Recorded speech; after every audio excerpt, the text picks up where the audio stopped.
Well, good afternoon and welcome to today's coffee hour. Today we have with us Gregory Fry, who is his firm's senior attorney and supervises the firm's Divorce with Decency Mediation Clinic, and it's his capacity as lead mediator. He was previously the managing attorney for the firm for over 2 decades. Greg graduated from St. Louis High School, and we won't hold that against him. He also graduated from Santa Clara University and Willamette University College of Law. Greg holds a master's in psychology and an advanced certificate in conflict resolution. Greg is a member of the Hawaii State Bar Association Family Law Section, and has served as chairperson and was president of the HSBA in 2020. Greg is also a member of the Alternative Dispute Resolution Section and Hawaii Women's Lawyers. And he is a Hawaii State Bar Foundation board member. And he does a lot of other interesting things. Most interestingly, he was a 2018 inductee into the SCU Rugby Hall of Fame. He's been married since 1986. He has 2 adult children, 2 grandchildren, and a lemon beagle. And he's a third-generation lawyer. Shannon Kim Hackett of Coates and Fry is a leading family law attorney in Honolulu, focusing on divorce, child custody and child support, post-decree enforcement, adoptions, guardianships, and paternity matters. Shannon is licensed to practice in front of all Hawaii state courts. In addition to that, she is very involved in the firm's Asian language practice group. Without further ado,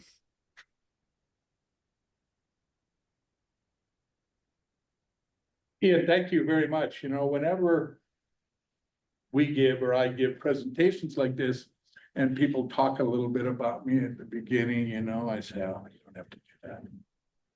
Then when you talk a little more, I go, keep going, keep going, keep going. What I think you heard, and thank you for the introductions, was we like to do presentations like this. We like to help folks learn some stuff. And so we're really humbled to have been asked by the chair several months ago to be part of the coffee hour presentations. In fact, I have zoomed in on many of them over the years and really learned a lot. I hope you learn a bit here now. So we're talking about gray divorce. It's an interesting thing. It's an interesting and ever increasing thing, dramatically increasing thing. And so when I got ready today, I thought, well, gray divorce and a vintage kind of been around a while. So I brought out my Mr. Potato Head tie, which is 33 years old.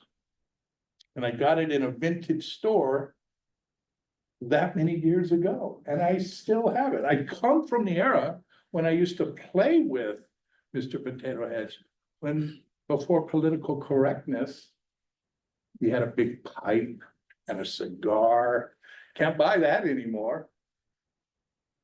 The people that get divorced under gray divorces are those from that time. Let me introduce you in our beginning here to a Exhibit A gray divorce, both one that I hope will never happen and one that I actually was involved in. The one that never happened, and I hope it never will, is me. I could be, in fact, an Exhibit A for gray divorce.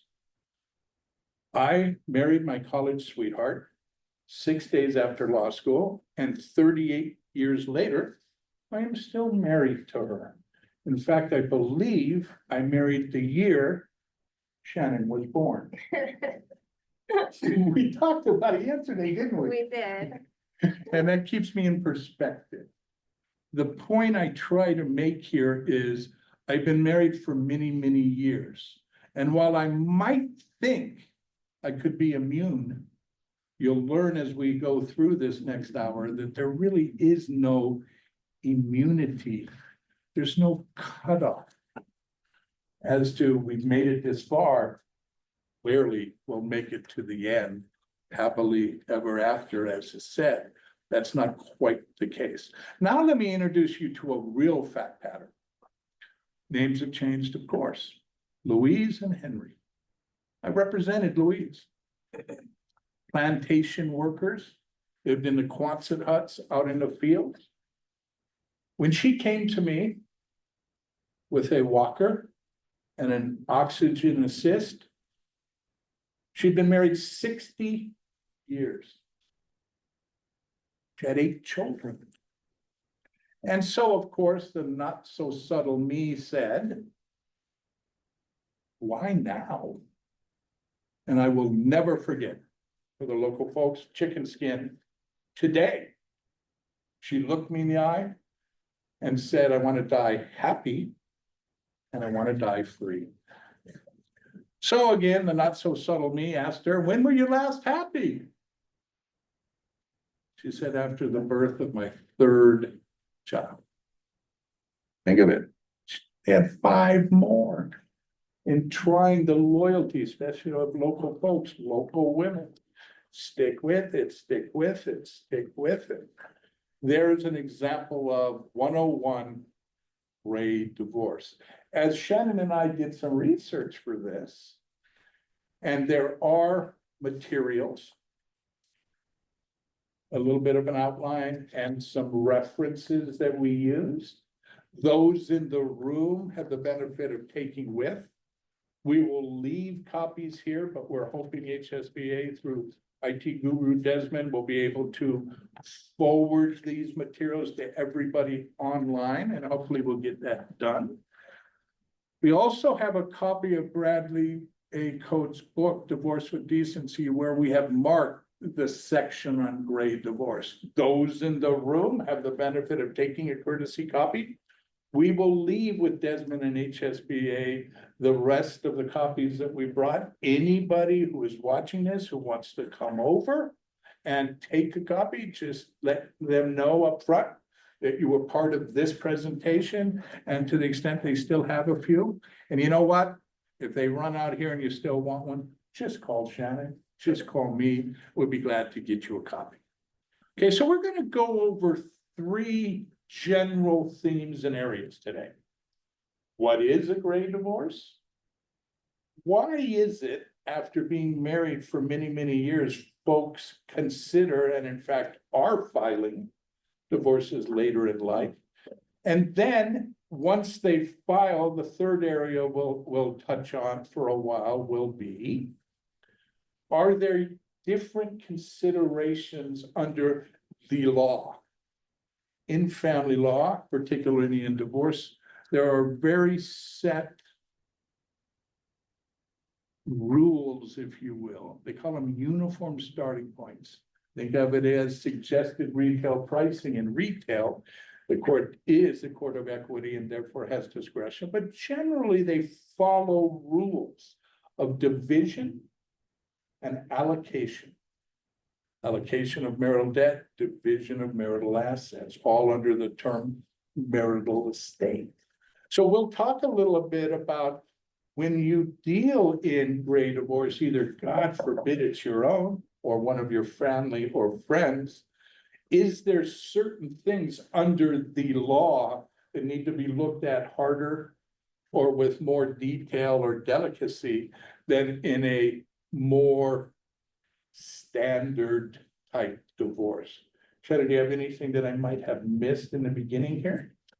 Not missed, but just as a practical and logistical introduction to the presentation. I've been in family law now for 12 years with what initially started as Coates and Fry to what it is now known as today, Coates, Fry, and Hackett. I started the 12-year journey with the firm as a secretary, and now I sit here today as a partner next to Greg Fry. You know, I have much to learn from him, and accordingly, this presentation is primarily focused on Greg and his vast knowledge of gray divorces. And Or gray hair, perhaps, I think I between the didn't two say of that us. part. Oh, I have no problem making fun of myself there. I think between the two of us, I qualify. Go ahead. No, no. I had to interject. Yeah, no, that was perfect. But I will just, add some of my views here and there, just supplementing what Greg is essentially talking about and has been through. Not in terms of my own, but Not- in terms of So, right. probably representing lots. Why? Because we've provided materials, which I hope will get to everybody. And one of the things that's very interesting is that since about 1990, from about 1990 to 2020, the number of gray divorces has over doubled. Now, there are reasons, the research says, as to why that is. Probably one of the biggest is baby boomers. Now, I gotta tell you, Greg's not the right guy to know all of those titles and what age you were supposed to be born and what they call the next group and what they call the next group, because I get all confused. But baby boomers are around 65 right now. And if they're in their first marriage, they've been long-term, likely.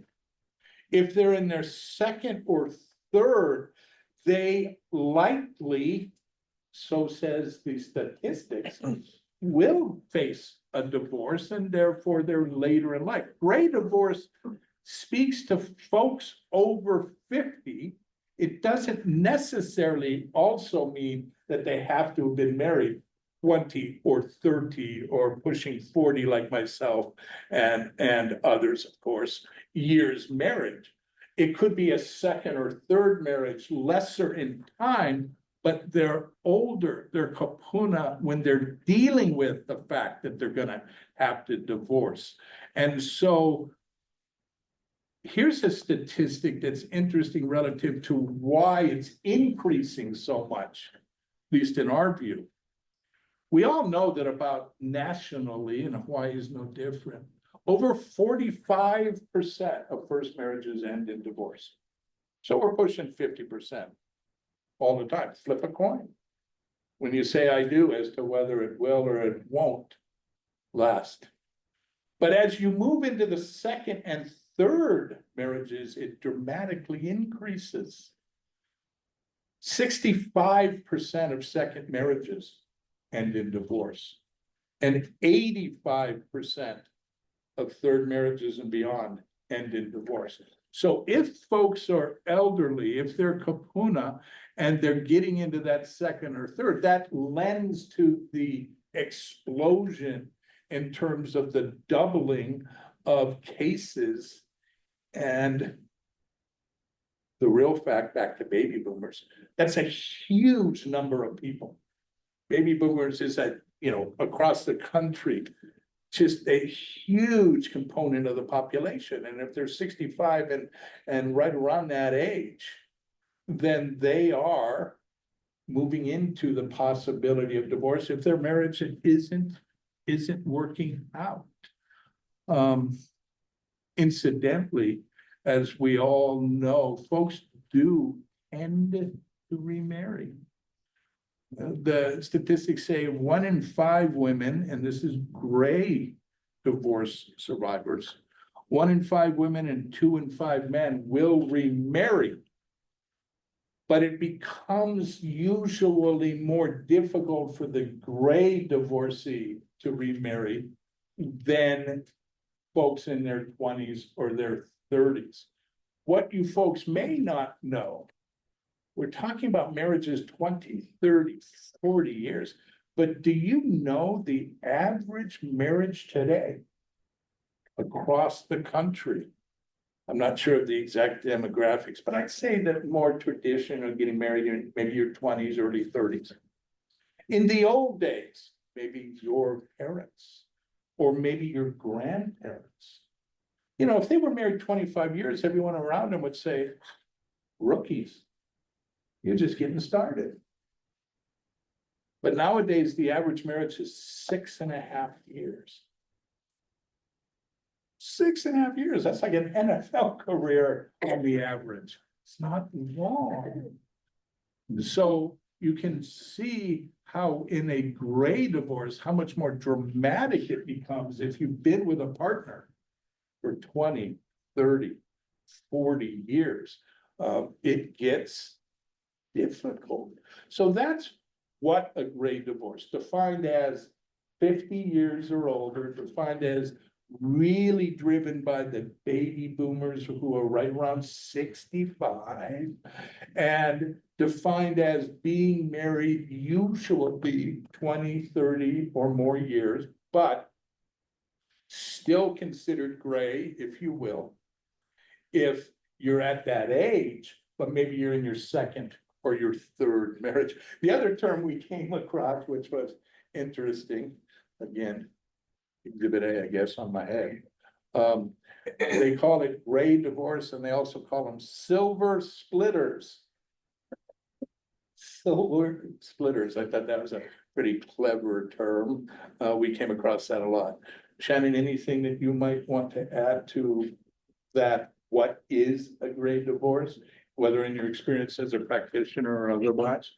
I would just say that, the statistic that it's harder for gray divorcees to remarry, it kind of comes off negatively, like it's harder to remarry and find someone. But I think on the other hand, it's actually they don't want to get married again. They're okay being divorced and enjoying their life at that point. So I just wanted to point that out. We're going to talk about some of the reasons people divorce, and what Shannon just indicated is the reverse and the end. Going into the decision, it often has to do with, oh my God, I've been here so long. Do I really want to hang out with my spouse for the rest of my time? No, I'm not really happy. I don't want to do that. But the turnaround, as Shannon says, it's independence, the feeling of freedom, like Louise told me so many years ago, and I will never forget. It's also having been with a partner for so long, the literature and the research indicates that it's kind of like, and I'm not saying anything derogatory here, it's just Greg, if you know me. It's kind of like that, well, Ian said, I have a lemon beagle. Well, his name is Linus, and he's great. He's got about 27 personalities, and they're all weird. But he's been by himself for a long time. So when I take him out and cruise around with him, I have to be delicate as to which dogs I'll let him go hang around with, because some he just doesn't get along with. When somebody has been with, I mean, it's an akin analogy here, as strange as it is. When somebody has had a spouse and a mate for so many years, it becomes difficult to select someone with your time remaining. And often folks say, as Shannon said, not worth it. I'll be okay on my own. I'll grow on my own. I have my friends, I have my activities, I have maybe my philanthropic pursuits on boards or otherwise, and that works for me. Okay, so now what we're going to do is we're going to look at that next area, which is, as we indicated, why. Why, after so many years, do you decide now's the time to pull the trigger? By that I mean file a complaint and go through what is admittedly a tough process that can take months, if not years, cost lots of money, and emotionally and psychologically and physically and everything else that ends in "ly" take it out of you. And so why, when you're older, do you decide that it's time? So Shannon and I did a lot of work, and the materials that are in the references that are in the index kind of give you some of the stuff we looked at, articles or otherwise, and you take them home to your libraries if you're in this area of the law or might want to. But I'm going to start going through a few of those. And then, again, as Shannon indicated, show support and come up with some ideas, some good thoughts and bring in different perspectives, which I think are really, really important. Okay, so what's the overall reason? So says the researchers. Many of these researchers now are family therapists and relationship experts that really, really recommend, whether it's for their own livelihood or simply because it's really what needs to be done. And we as family law, full-time family law, exclusive family law practitioners will refer our clients to therapists and family counselors all the time. So we understand the value, but therapists say within our research here that, and they're the ones that say, you really need to talk it out professionally with people before you're certain that you want to do this. Now, we all know, however, it takes two to tango.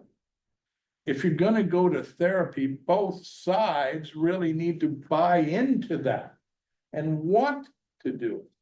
Now, Shannon's going to definitely have a different view, and I can't wait to hear it. But when I talk with my clients, whether I'm representing the wife or the husband, I say, you know, it's not always easy to get both people in the room to therapy because guys, I'll use Greg as exhibit A, you know, I'll go into that therapist and she'll start telling me, or he'll start telling me all the things that I should be doing and what is a better road and what's a better course. And I'll be sitting there going, wait a minute, but I know everything I do is right. Because that's why I do it. And now you're telling me it's not. Well, I don't know if I like that. It's hard to keep often men, not always, but often men in a therapeutic situation for more than a couple of sessions. It's kind of like PT in a surgical scenario where you wake up from your anesthesia and you're just going, oh my God, shoot me. I'm in so much pain. And 2 minutes later, the nurse comes in and says, okay, we're going to get up and go to PT and you're going to walk. And you can barely move and it hurts and it hurts and it hurts. It helps, but it hurts. Same thing in therapy. And often guys, the hurt is, wait a minute, you're telling me I'm doing it wrong, but I know it's right. I'm out of here. I don't want to be so gender biased, but often it happens that way. But the research tells us before you go to the why, make sure the why is legitimate and do it through exploring in therapy. Any thoughts on that, Chad? No, I mean, well, I'll just add that the therapy, that may be true that, you know, couples aren't ready for therapy together. So I've seen individual therapy happen and then, you know, it kind of come to a point where they can both sit down and really have a co-therapy session. So that's all I would add to that. Absolutely right. And thanks for picking that up, because I will often say to my clients, especially if it's the wife, often in my experience, well, he's never going to go. Who cares? It can't hurt you. You'll learn stuff, coping skills, organizational skills, thought processes, protocols as you're moving forward into a new world. You'll be talking to a trusted person that you know is going to be confidential. Go. And then as Shannon says, maybe then you can introduce your husband to that therapist. And if he is willing, then you get to, fancy term, conjoint therapy. Yeah, that just means together. Well, they'll go in.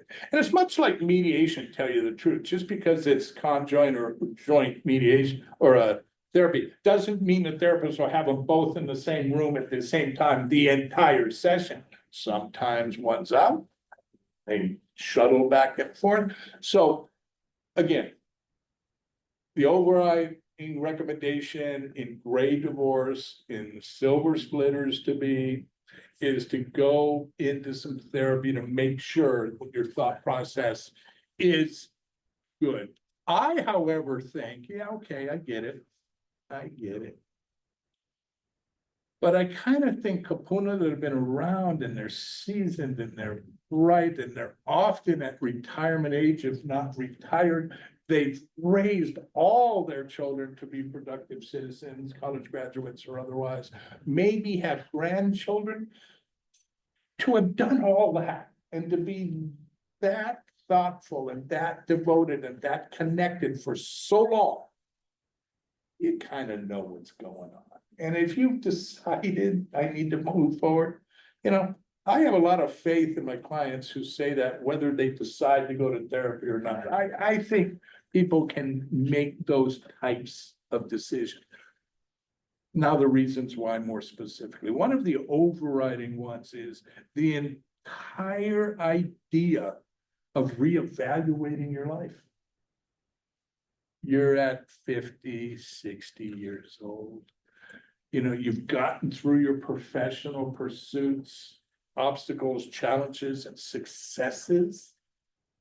You might have retired or have got the year, date, or time that you're going to retire. You have raised that family and you've done a brilliant job.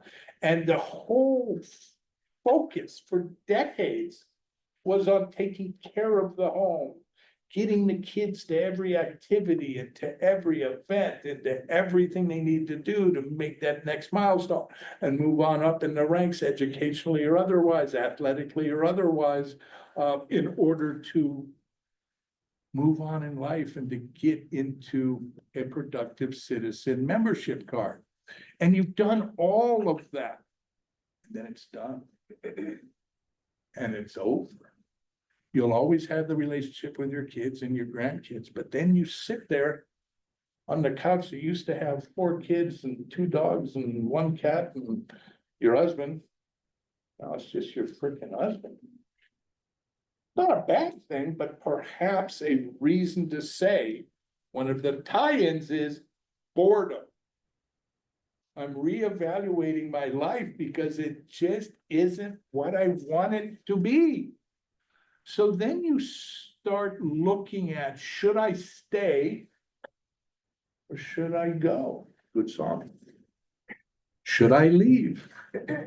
And one of the things that holds people back that we have looked at, making it such a tough decision is, remember, you have had decades as a gray divorcee or potential or heading in that direction.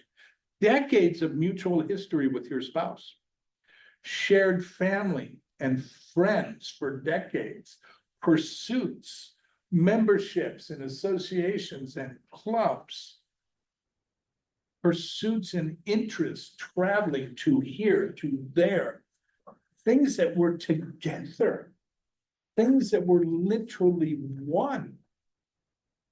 Many people in that one, but moving together. And when you're deciding to split that, a lot of folks, a lot of grays wonder whether they're gonna lose their identity. Will I lose all of those friends that we have cultivated all those decades together? Will I lose those associations that I value so much? Playing bridge every week at the club we've been jointly a member of. Do I get to stay there? Don't I? These are all things that people really think about when they're deciding with their years remaining whether they want to file. Those are the biggest reasons why folks don't. They say, I may not be happy, but I'm content. I will tell you, I tell all of my clients, as I did to Louise all those years ago, I don't say, as many people might, you deserve to be happy. No, I tell my clients you deserve not to be unhappy. You shouldn't be unhappy. Nirvana for you is simply neutrality. I'm not happy, but I'm not unhappy. I'm on the water line and my nose is up. I'm breathing. I'm doing okay. Some folks, Gray, will say that's good, and that's good enough for me. You gotta respect opinions and evaluations. Others, however, say, with my time remaining, the Louises of the world, I wanna be happy. I hear you, Greg, but I need more than simply not being unhappy. I need more.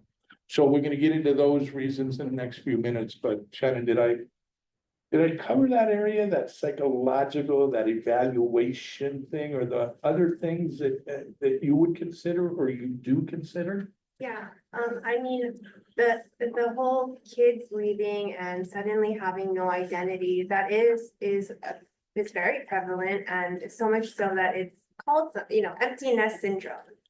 And that's referring to kids being gone. You normally have all this like mindless chatter, it's easy, you're just trying to survive daily, and then kids all grow up, and then now you have to actually make an effort at conversation with your spouse. Based on the statistics, gray divorce trend is clearly up. Personally, I've seen the uptick in gray divorces within the past 3 years. 3 years. And I really believe that it is largely due to COVID as well. I think COVID exacerbated divorce in general. But it definitely did make a significant impact in gray divorces. And in what ways have you seen that in the last, well, since 2020? I mean, just having many more clients that are gray divorcees and ready to take that step. People always were in that kind of, gray area, I guess, where they Good one. make that step. But after COVID, I think people are just like, nope, I'm gonna do it. If I'm unhappy, I'm gonna do it. And yeah, COVID, I think, also made it very clear, if you have an issue with your spouse at home, it just became much more clear that you're gonna have a problem because you were stuck together. So if anything, yeah, COVID really just kind of like made things more volatile, made things more clearer. So definitely seeing the uptick in gray divorces. I'm glad you brought that up, because I hadn't really factored that into things I was going to bring up and talk about. And we didn't actually talk about that earlier, but it's so true. I think also what Shannon is saying is, man, when you were stuck in COVID with your spouse 24/7, rather than going off to work for 12 hours a day and getting that half-day break, coming home for a couple hours, eating good food, then going to sleep for 5 or 6 hours, you could tolerate a marriage forever. But if everybody is together the whole time, it could really open up eyes relative to what you have left in a gray divorce. Because remember my proverbial example of the couch, where you used to have everybody there, and now they're all gone. The only 2 people in that COVID home zooming their way out into the world are husband, wife, or mom and dad, or grandpa, grandma. That can be hard. It's the old joke, without again trying to be politically incorrect, but I stumble all the time and I skin my knees and stub my toe often. It was the old joke, and it's not a joke, but the legendary Ian said, he wouldn't hold it against me that I'm a St. Louis grad, but we Crusaders, it's all about sports. And we're proud of that. So we'll always talk about sports. So Bear Bryant, one of the most legendary coaches in football that ever existed. He was the coach and athletic director at Alabama and many other schools, but for many, many, many decades, he was there, winning national titles, doing everything amazing into his 80s. And then he finally said, I gotta get home, spend some time with my wife. I've not spent much time with my wife. Shannon knows where I'm gonna go, because I told her this, and she goes, are you kidding? No, I'm gonna tell everybody. And so he goes home to his wife, and in 6 months he dies. So of course the joke was, see what happens when you go home to your spouse and you gotta spend all the time with them. Holy cow, the world can change. Not trying to be disrespectful, but it is an example of what Shannon is saying.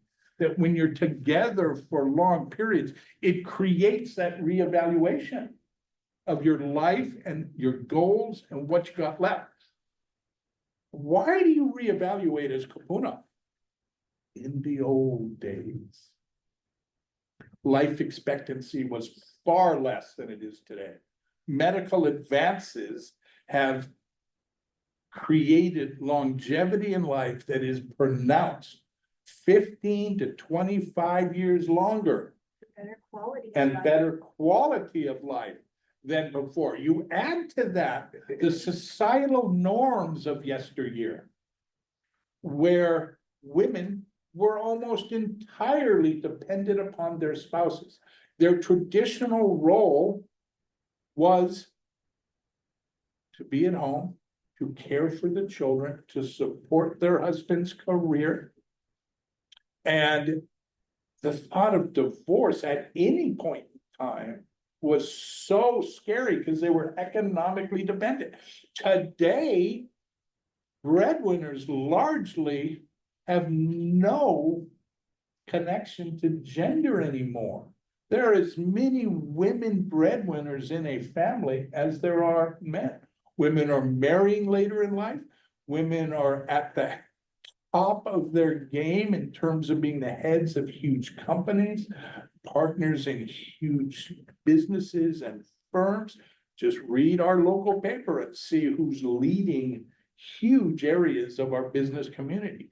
They're women, so they have the financial ability and courage and education to make these decisions. And when you are living 20 years longer, and if you're 65, but back in the day, everybody lived till 70, 5 more years. Easy. I've been at it for 40. Simple. Right? Not happy, but not necessarily unhappy. But even if I'm unhappy, I only got 5 years to go. I know I'm talking in a bubble here, but that's kind of that thought process. But now, if you got 15 or 20 years, you say, you're back to Louise, man. I want to die happy and I want to die free, and I got a lot more years to go. And so that's a huge factor. You know, my grandmother, who, bless her heart, raised my brother and I, had a twin brother, and she raised us when nobody else was around. You can't pick your parents, you try your best.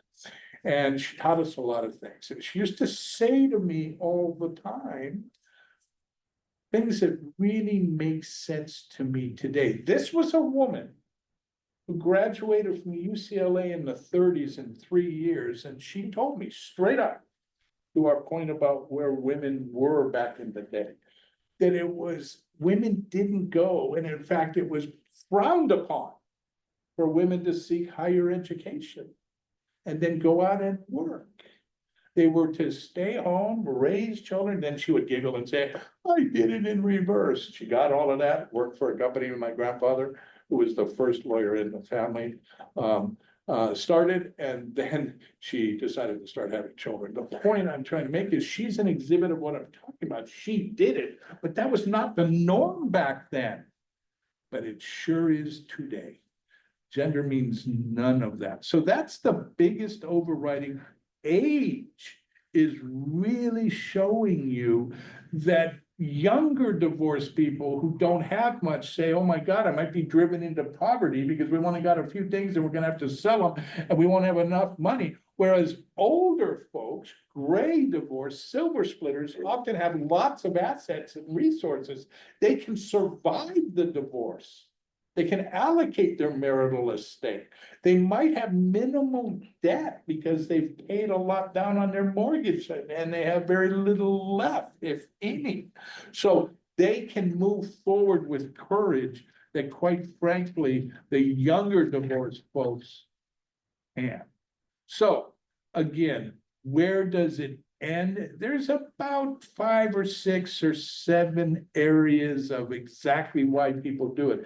Did you want to put anything in here, Shannon, before I kind of go through those? No. Okay, so I kind of go through them and then we'll get to the law. And then if anyone has any questions, I'm mindful of the time. Okay, so a couple of the reasons Shannon already gave you one. Empty nest syndrome. Big area after having so much time more to live and survive. Empty nest, biggest one. Losing that connection to your spouse, evaluating your life. once you've done all that hard work, raising the kids, taking care of your job and careers, amassing a marital estate for stability into your retirement years, actually retiring, you look at each other, you've expended all that energy and you say, what's left? And you look at your spouse and you go, whoa, a couple of tired gray folks. I'd like to move on. It's a big area and that's the reason. Another is, quite frankly, resentment. This is where the therapists talk about it. Resentment being, I've devoted decades to the children. I've devoted decades to my spouse, to my work. You know what? Time for me to focus on me. Time for me to get selfish for the first time in my life. It's nothing to do with loyalty. It has nothing to do with devotion. It has to do with it's me. If I don't do that, I'm going to resent it. Not only my spouse, which makes it, the old kick the dog syndrome, right? You're in fights, you're picking fights. They're looking at what's wrong with you. I'm miserable, but you're not telling them. So resentment's another one. Another, we've already talked about the whole negatives of yesteryear, the whole negative stigma of divorce no longer exists at all. So because of that, people, often women, and they've got the education, they've got the training, they've got the courage, they've got the abilities, they move on. It's not only women, it goes both ways, but now it's parity. And parity really is something that drives gray divorce. We already talked about the want to die happy and die free. 15 years more in life drives it, really drives it. Another interesting one is age difference. When you're in your 20s and you marry somebody 20 years older, no real big thing. When you're 65 and your spouse is 20 years older, it may or may not be a big thing, but where it drives is varying interests now. It may be medically based, it may be physically based, or it may not. But the husband who's 20 years younger, who still wants to go mountain climbing and wants to go parachuting and wants to go, do that motorcycle riding, and his spouse 20 years, his senior, no. Medically, I can't. Psychologically, I don't want to. It scares me now. Used to love it. When you start going this way, it can end a marriage. And it's under this scenario. We just grew apart. So I think I leave, quite frankly, the idea that we just grew apart and enough is enough. I want to be happy. Those are all the reasons people come and see us who are elderly.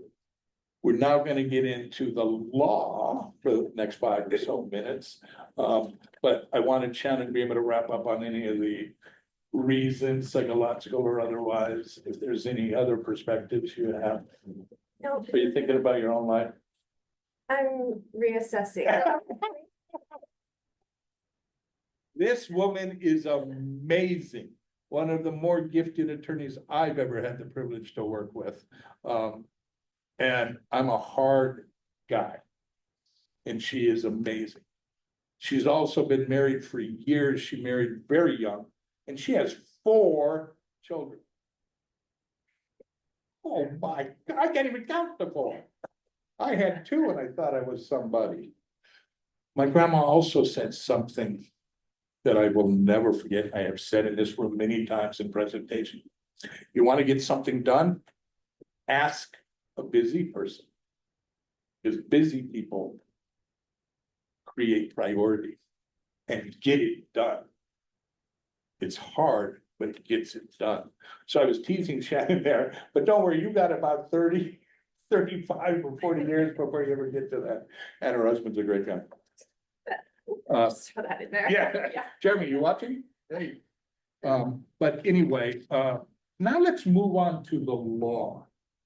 I'm not sure those in the room, either remotely or here, I certainly know some who are very gifted in our area, but we now have to look when somebody says, I've filed the complaint. They've actually paid money and they are moving forward into our divorce system. Now, I say, and I said earlier, the law is the law. And we have to explain that to everybody, regardless of whether they've been married 2 years, the average of 6.5, or 60 years, old Louise. We have to always tell them the law. And the law is very difficult for a lot of people to accept. Because it, in many ways, just isn't what people think. I'll give you a quick view and then let Shannon give you her perspective. I tell people when I'm talking to them on the phone or they're sitting in my chair and say, I hope you're sitting down. Oh, we are. Good. Now let me tell you what this means. Because they'll always come in, the typical, mostly guy, but I'm not trying to be gender biased, but mostly guy. Okay. I've been the responsible, especially in the Kapuna, I've been the responsible spouse. I've been the spendthrift. I've been saving and savings. My wife doesn't work. She retired or just didn't work. Let's use either example. And I bring home the bacon and I have the high paying job and I pay the mortgage and the house is in my name. And I put the money into bank accounts that are in my name. And I invest our savings because I'm really good at it in investment accounts and they're all in my name. And so everything I do is through money I create. So it's all mine, right? And that's when I say, oh, you sit down. And I tell them title means nothing. Literally means nothing. When it was acquired, that matters. This court is a court of equity and balance and fundamental fairness, but they are guided by our retail pricing uniform starting points. And there are 5 categories of property. Don't want to get real complicated on it, but the reality is most property, if this is the marriage, that's the start date. And that's the end date. That's when the hammer goes down now, huh? That's when they go boom, not during the separation and the fight. You're still married. Start, finish. Anything acquired here. Doesn't matter who's driving it. Every dollar I'll tell my client, she goes, he told me he makes all the money and it's all his. I said, guess what? 50 cents of everything he brings in belongs to you. Go tell him that. Then when they call me, I'll tell him that. Joint, doesn't matter whose name, doesn't matter who does it.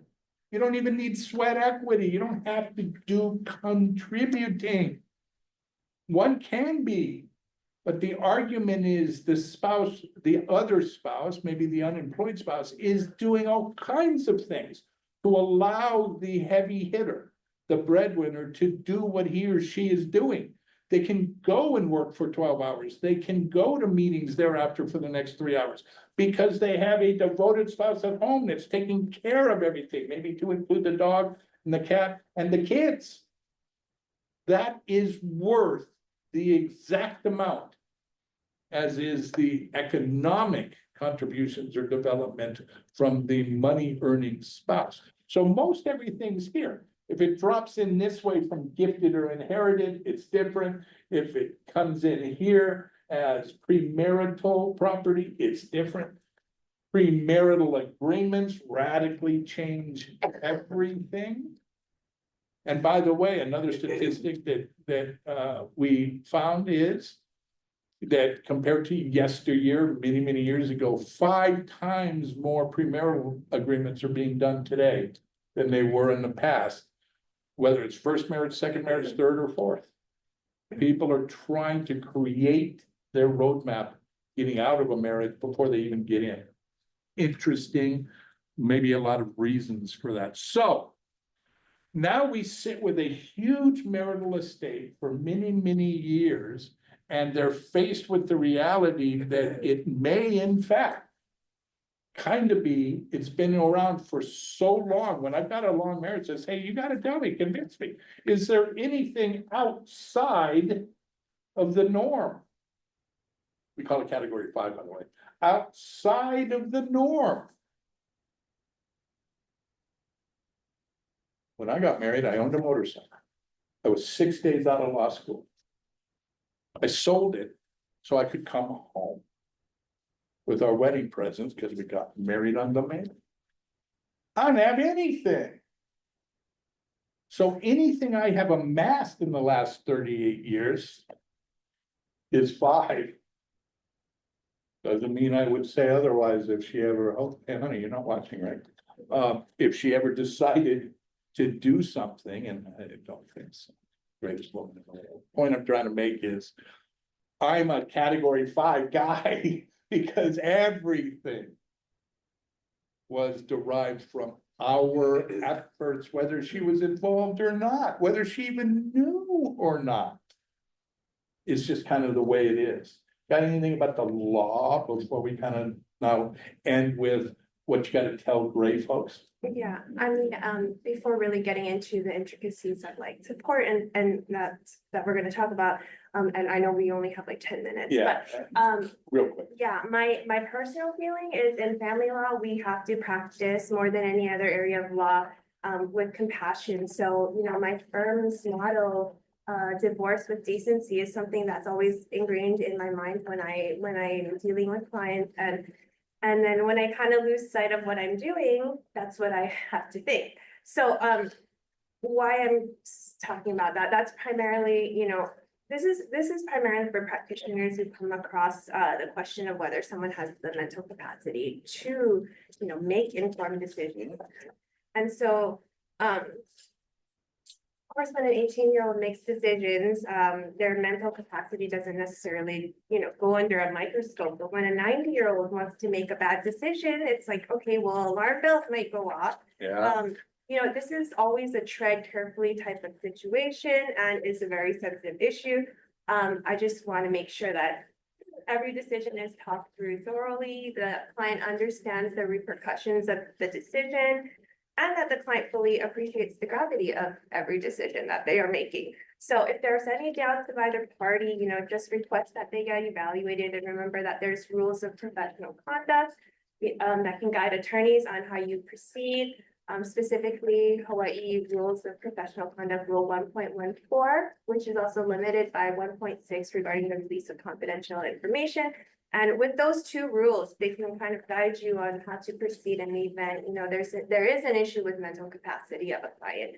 And this is sensitive, and I bring it up because it is especially important in gray divorces, since, you know, this is the primary group for age-related cognitive impairment. So, yeah. Want to get into some.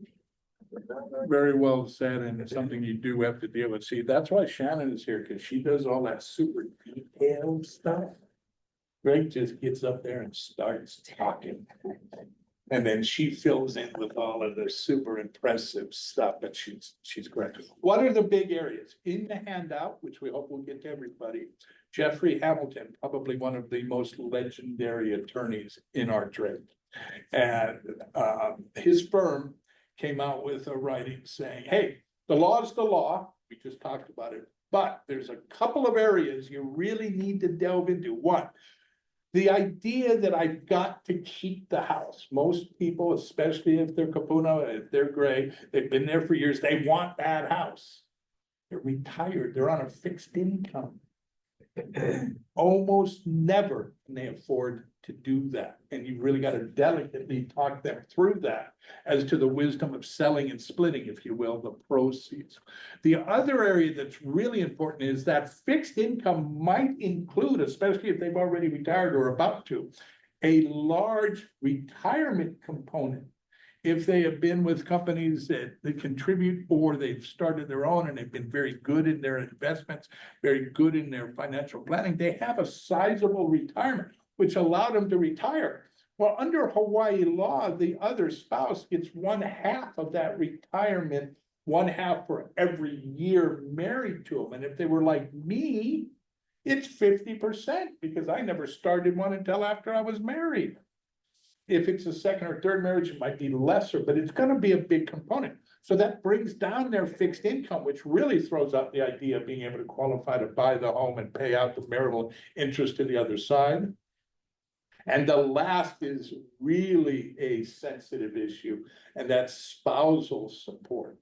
If you have that age difference and one of the spouses is still working and maybe will work for another 20 years, but the other one is in her or his 80s and has retired and is going to lose part of their retirement, then you've really got to look into the spousal support issue, 15 to 17 criteria to determine whether it is or is not an appropriate payment. But those are the three big areas in gray divorce that I spend my most time with. Shannon, anything to wrap up there? I would just say, you know, the factors listed in Hawaii Revised Statutes 580-47, those factors are the same for all divorces, whether it's a divorce of a couple in their 40s or a very divorcing couple. But I think what is indicative and, you know, says to me that, oh, gray divorces, alimony is important, is the age of the parties as one of the factors, and then also the duration of the marriage. So those two, yeah, make me, you know, rethink, okay, gray divorces, these are especially important. And then as far as retirement benefits, you know, what kind of, we don't necessarily have to lay out in the divorce decree, but as you were dealing with the client who might have this is Social Security benefits. And that's something, you know, that is something you should talk to your client with. Doesn't necessarily need to be in the divorce decree, but there's, you know, you got to follow. And often it's not. And is often not, right? So defer, you know, you can defer to the Social Security Administration and the USC, the United States Code, but that should be a factor for you, you know, in kind of assessing alimony and all different other factors. So I think that's it from us, folks. I don't know if there are any questions, Desmond. Yes, we do have some questions on Zoom, but I will be stopping the recording just because we're approaching about an hour and I don't want the file to be really big. So I'll be stopping the recording right now.